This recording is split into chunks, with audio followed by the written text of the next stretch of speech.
para saan ang hammer suspension guys? Ang hammer suspension guys ay pamurga ng ating mga alagang manok na ang edad ay 1 month to 4 months. 1 month to 3 months.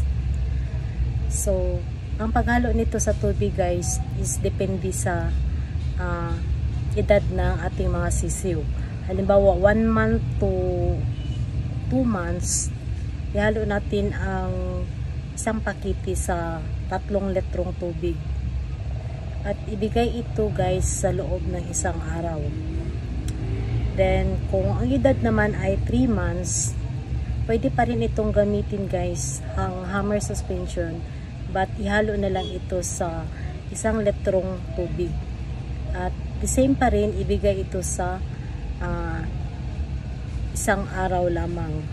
Maubos man o hindi, kailangan na nating palitan yung tubig guys kinabukasan kasi sa loob lamang ng isang araw pwedeng ibigay ang hammer suspension.